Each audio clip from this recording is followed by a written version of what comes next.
Hello everyone, Steve here, back again with another tabletop baseball video.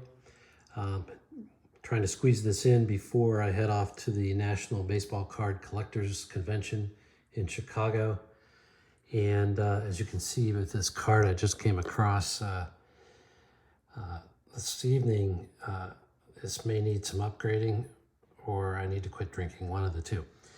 Anyway, thanks again for listening in. I really appreciate all the people that watch my videos and particularly those that comment on them.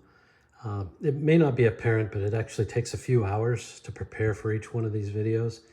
Well worth it in my opinion. Hopefully you feel the same.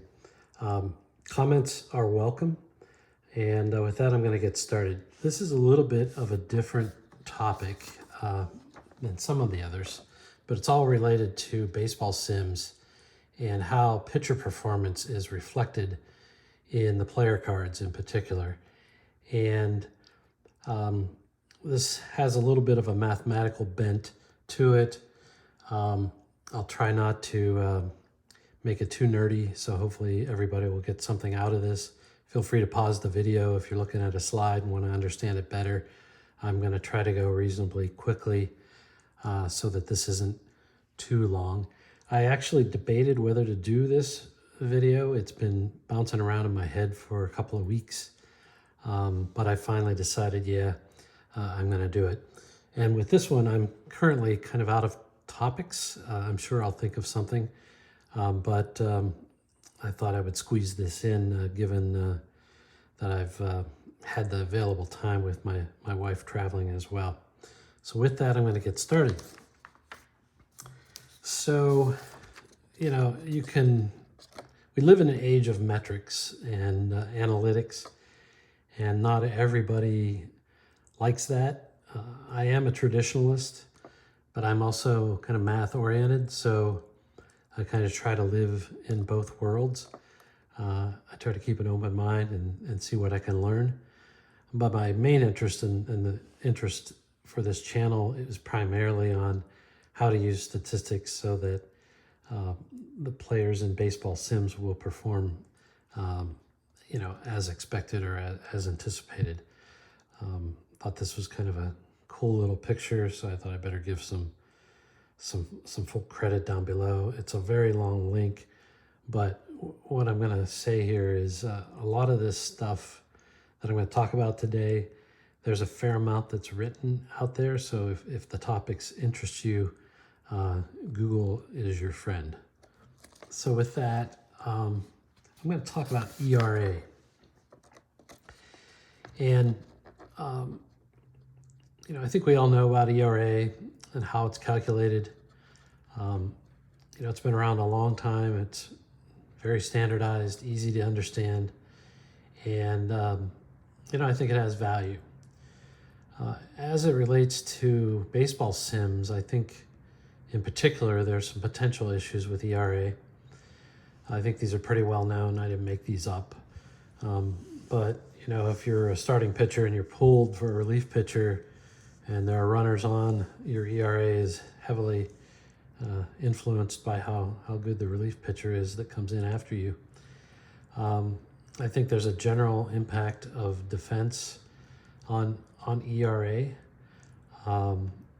And then a more specific one I read about today is just the fact that for some borderline errors versus hits, the judgment of the official score could swing things one way or the other. And of course, runners safe on errors can't be earned runs. Sequencing is very important.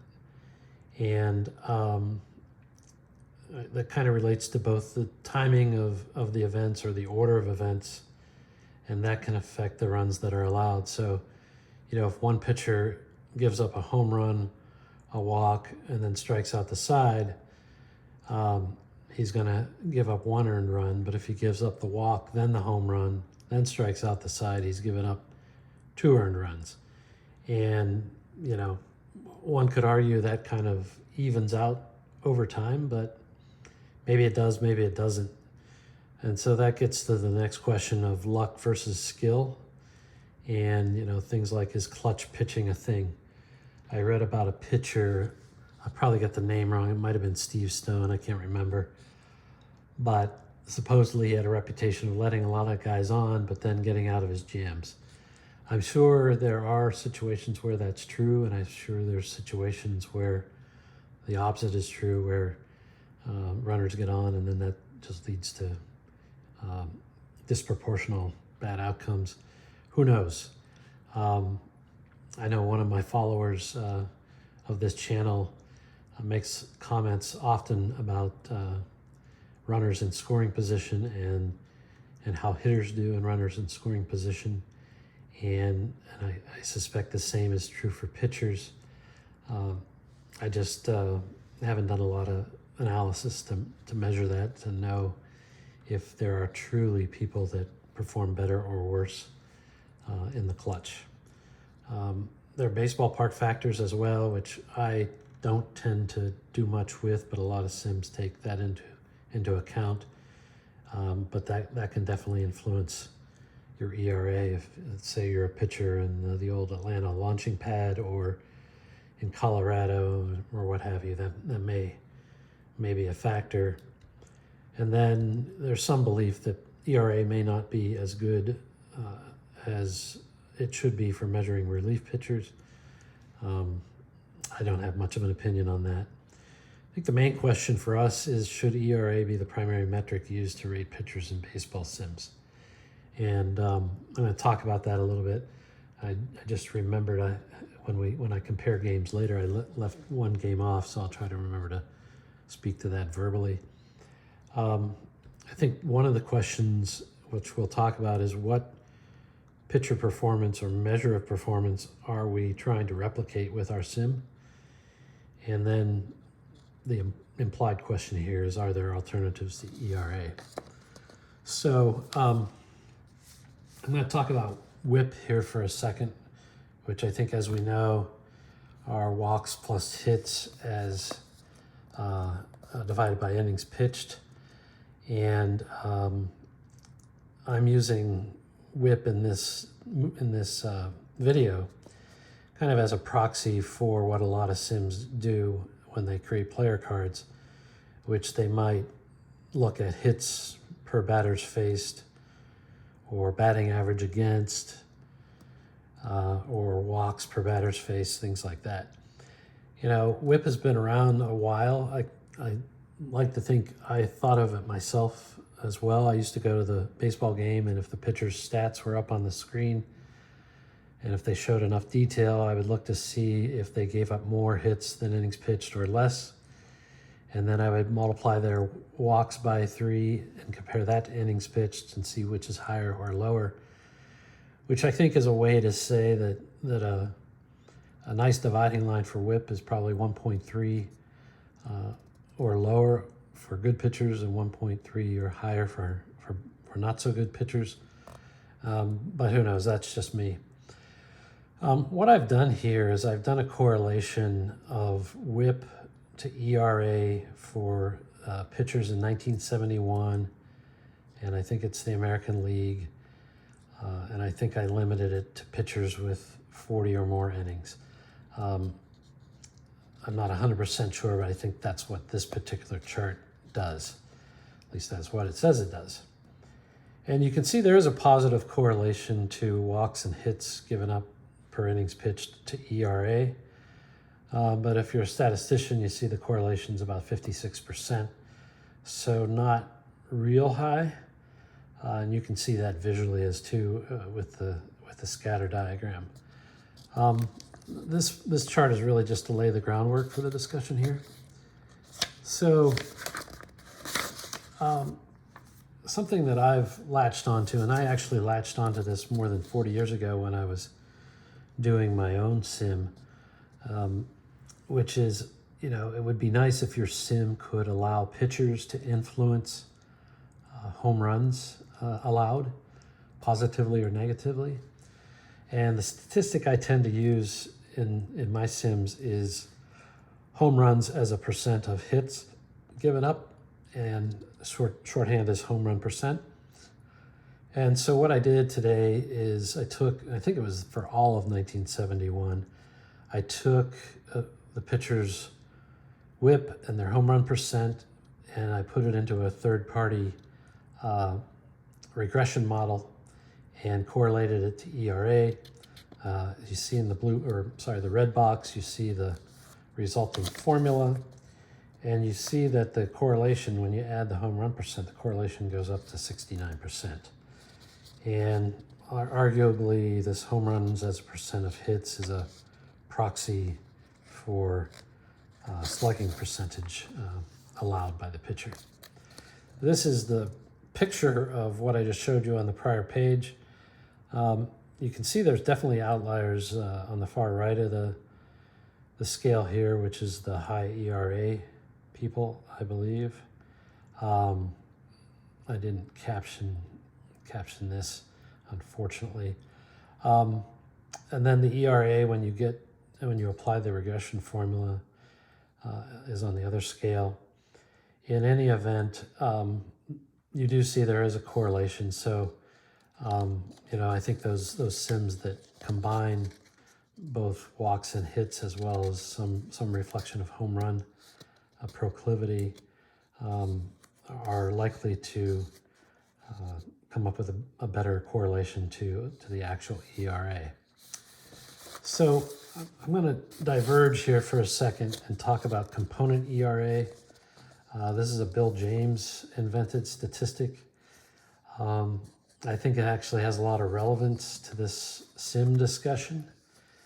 And you can read it here, but it attempts to forecast or compute the pitcher's earned run average from the number of hits and walks allowed, rather than just the typical earned runs per 9 innings. And not only that, but it does embody some bonus or penalty, if you will, for home runs. And the formula looks kind of complicated. It took me a little while to get it all correct in Excel, but I was able to do it. I think this 0.56 factor may be just an adjustment to make it look more like ERA, but I'm not sure. There's an article I have at the bottom here. You can read a little bit about component ERA. He claims that component ERA has a 84% correlation to ERA. And then if you Google online, there's an ERC calculator, and I've put Bob Gibson's 1968 numbers in here. And that was the year he had a 1.12 ERA, the year of the pitcher, so it was called. And the component ERA comes out to 1.365. Not sure what to make of that, but I think it's evidential that there can be some disconnect between ERA and the underlying statistics. And you can see the stats here include walks and hit by pitch and home runs and hits, just like you see on the left, I guess.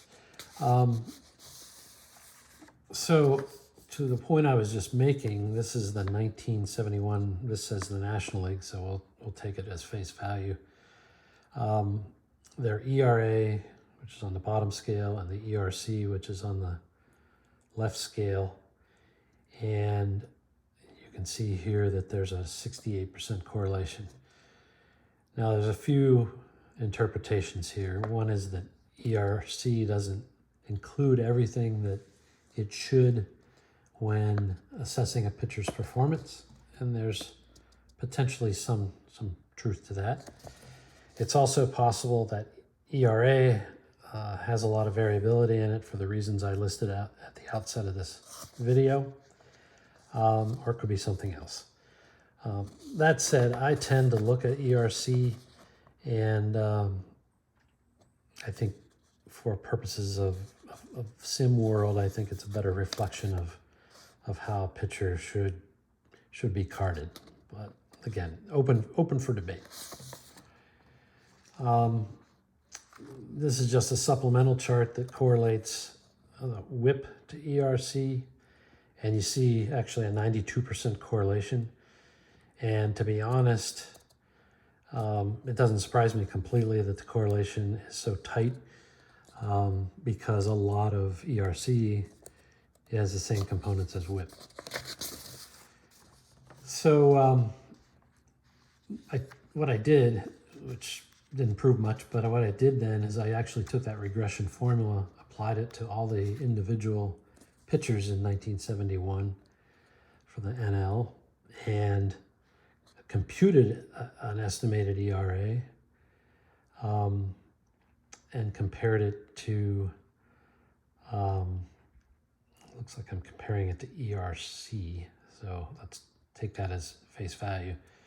And so, so again, it's a 92% correlation. So I think that's pretty telling about how useful walks and hits and home run percent are at predicting a pitcher's performance, assuming you believe that ERC is a more pure measure of pitcher performance. Again, open for debate. So, you know, maybe I bit off more than I can chew here. But what I've tried to do for the games that I'm familiar with is compare the various games and how they address or consider various pitching statistics in developing their pitcher cards. And I'll try to hit the highlights here. There are over 60 dots or potential dots in this matrix, so I might have gotten something wrong. I did ping the Facebook community for a couple of the games I'm less familiar with. Comments are welcome. Hopefully you'll find this interesting. So we just take Sports Illustrated at the top. That was a game that was around in the early 70s. I question this myself. The question really is how did they rate their pitchers? I think in my analysis, which you can watch other videos, many of the good pitchers were rated too strong. I'm not sure why I have a green dot under WHIP, because it's probably another yellow question mark. It appears, though, that Sports Illustrated placed extra weight on a low ERA or on wins or maybe even innings pitched. And Mickey Lolich is an example of somebody who actually had a lot of innings pitched, a lot of wins accordingly, kind of a decent ERA, but had a very, very strong pitching card.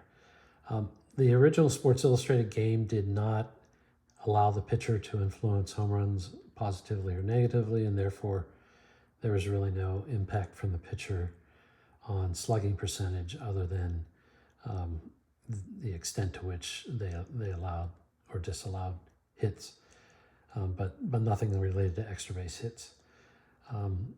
Sports Illustrated pitchers could, if they had excessive hits batsmen or excessive wild pitches, that would show up on their card. There was no format or allowance for Sports Illustrated pitchers to influence double plays, though. I put a second line in here for Sports Illustrated. I call it homebrew. There's a lot of people out there, including myself, who have made charts and cards for Sports Illustrated. I would say it's quite different, perhaps, for pitchers than the original game, in the sense that it is heavily weighted on walks and hits versus innings pitched, or more specifically, there are walk chances on the chart. There are potentially hit chances on the chart, or out chances, as the case may be, to arrive at the right batting average against. I do know somebody who also takes into account ERA when doing his Sports Illustrated pitcher cards. I think I know why. And that would probably be because they stuck with the original game convention of not influencing home runs.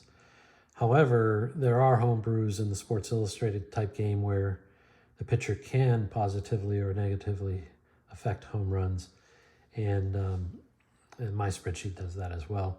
I put a yellow under slugging percentage because home run allowance can affect slugging percentage. And then just like the original game, the other three factors are the same.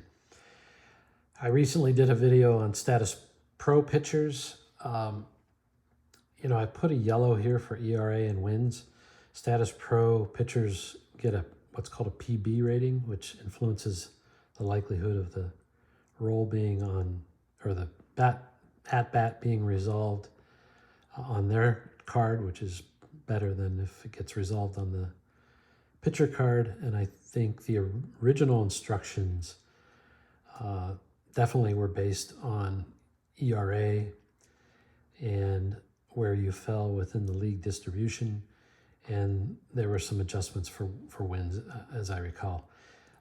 You'll have to see my other video. I don't think that's really the best way to do it, and so more modern methods have arrived. Statis Pro does definitely have walks and hits figured into their pitcher cards. I put kind of a half yellow, half green here for home runs and slugging, because to the extent the pitcher has a better PB rating, he will reduce the chances of an extra base hit. But all the extra base hits are on the batter card. So there's definitely somewhere between a direct and indirect influence there. For whatever reason, all hit batsmen are on the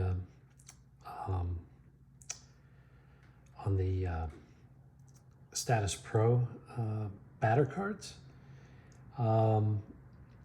While pitches, though, are on the pitcher cards, and as far as I can tell, there's no way for the pitcher to influence double plays. Payoff pitch. I've got some blanks here because, to be honest, I don't know exactly how those cards were developed and what basis were used to develop the ratings, although presumably, I've taken a guess here, and I've got all green dots across here. I think I might have mistakenly colored one green when it should have been red. I think, if I understand correctly, yeah, it's just a typo. Payoff pitch does not, the pitcher does not influence hit batsman as far as I know. Although I've coded it green here. I'll take that back. I've coded it green here because the hits batsmen, I think, come from the patient section of the batter card. And so this probably should have been coded at least green or yellow because the pitcher does influence, how many pitcher has a varying amount of yellow patient chances on his card. And if he has a lot of patient chances on his card, then he'll give up more walks and potentially more hit batsmen. So that's a little nuance there. Sorry for the jumbling around of the words here. APBA, I'm not an expert on. I'm trying to learn. I've done a lot of research, and it's just simply out of curiosity. I've got some cards I got at a flea market. I got some boards from somebody. I'll play a game someday. But I'm more just interested in understanding how the game's designed.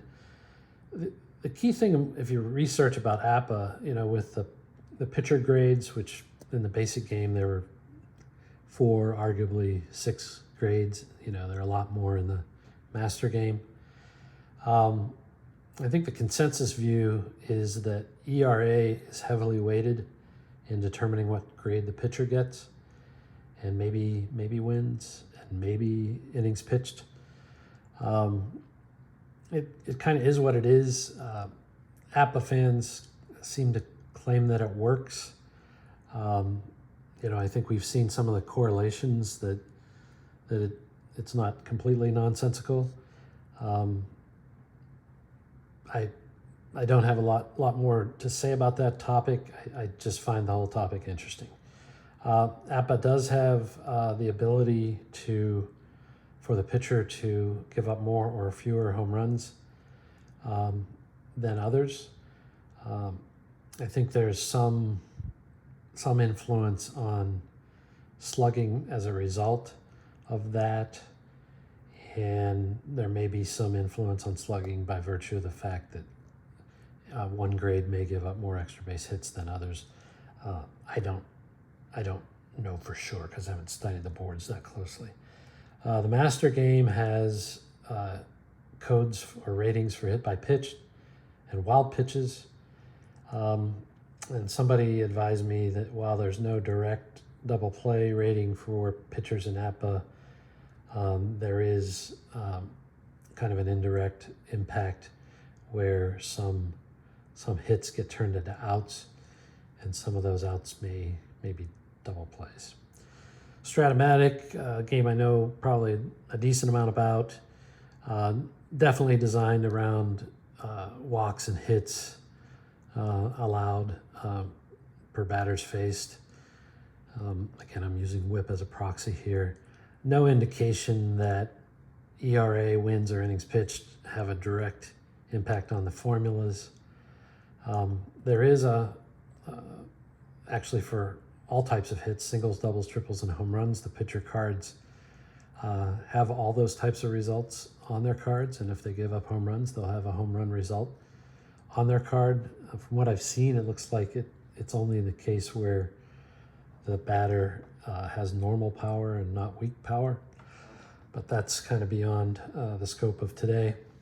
Best I can tell, hit batsmen only occur on the batter cards. I could be wrong, but that's my belief based on a small sample size. I believe Super Advanced has a wild pitch rating. Advanced may as well, I don't know. And then, because all the results are pretty much on the pitcher card, or most of them are directly on the pitcher cards, there are various types of ground balls, and a ground ball pitcher can be reflected directly on the Strat-O-Matic card, as I understand it. That brings us to batter up. I've done separate videos on that game. It's very much like Sports Illustrated. I put a few question marks here because while I reverse engineered this game, it's not entirely clear to me how the original game was developed. I tried to stay true to the game, but I also tried to make it statistically accurate within my understanding. Batter Up was probably ahead of its time in the sense that it did have a capability directly built into the rules for pitchers to affect home run frequency, and much like, well, I was going to say that I have red here for slugging. I would say it probably should be yellow, because if you're affecting home runs, you probably are affecting slugging. And then there is a thing where a few times pitchers will have not only singles on their card, but doubles. So that should probably be a yellow. Similar to Sports Illustrated, there's hit batsmen and wild pitches on the pitcher cards. I don't think the game was designed to help the pitcher influence double plays, although it could, because there are outs on every pitcher card, or almost every pitcher card, and as a result, those outs get spread across various outcomes, and one of those outcomes that is on a lot of pitcher cards is a double play opportunity. What I don't know is whether they customized it to the pitcher's double play tendencies. So that's why there's a question mark. Glad you're still with me if you are. Look, the game I forgot to put on the bottom here is History Maker Baseball. I've done a couple videos on that.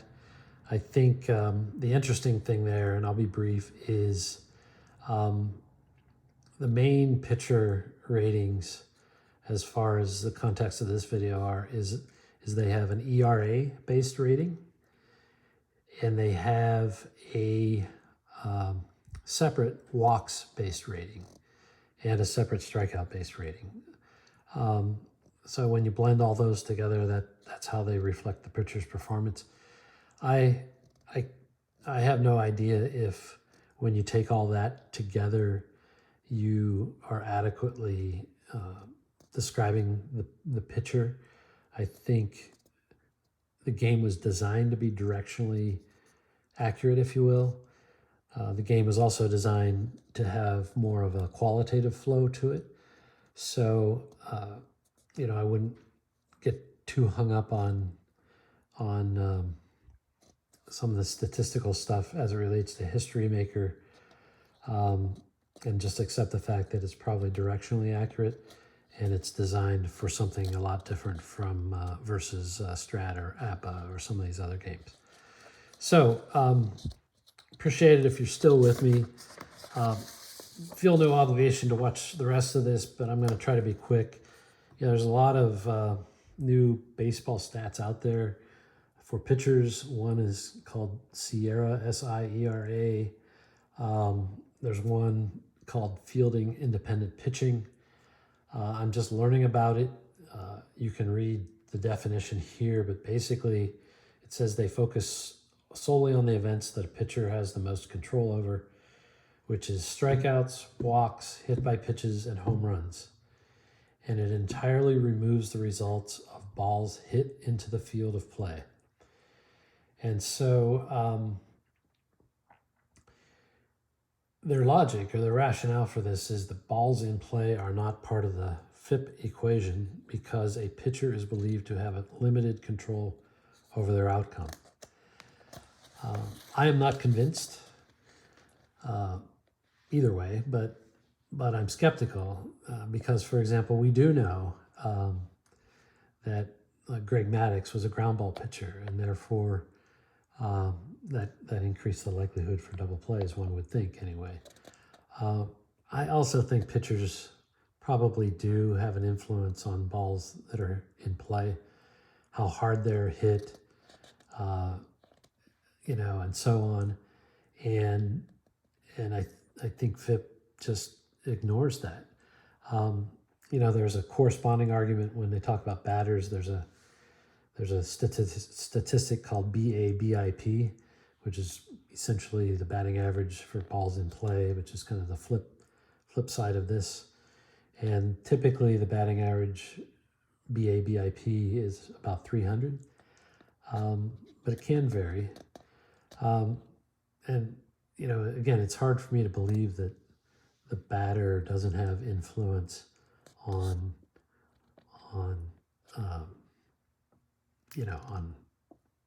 the outcome of a ball hit in play, hits versus not. That would mean the only thing that really matters is strikeouts or not striking out. I don't know. The other thing that's interesting here is the formula is not that hard. They do add a constant. And I think the reason for adding the constant is simply to try to make the FIP statistic to be on a same or similar scale as ERA. A lot of people think that that's unnecessary and we shouldn't be trying to correlate FIP to ERA. That said, this chart correlates ERA to FIP, and you can see there's a slight positive correlation, but it's only 39%. I did go ahead and, since I used Bob Gibson earlier, I did go and look up his FIP, which is directly available on Baseball Reference. And his FIP was 1.77 compared to his ERA of 1.12. I have no idea what to make of that, but there it is. One could argue, since I think ERC is a better measure of pitcher performance than ERA, one could argue that the correlation to ERC and FIP is a better comparison. The correlation does go up. Again, I'm not sure what deep conclusion you can really draw from that. Again, I apologize for the focus. And with that, I'm going to close. If you're still with me, again, appreciate it. And this compares WHIP to FIP. And all I can say is that they rhyme, and there's a 43% correlation. Appreciate it if you've stuck with me. Would love to hear any comments on what you have, particularly as it relates to how pitchers are carded in Sims and what should be considered. With that, I'm going to sign off and watch Pete Rose run down Gene Alley in the background here at Forbes Field. And if several of you might know this, but I don't know why it's fuzzy, but in the background, Forbes Field, the outfield was so deep they kept the batting cages out there in front of the home run fence. With that, I'll sign off. Take care. Bye.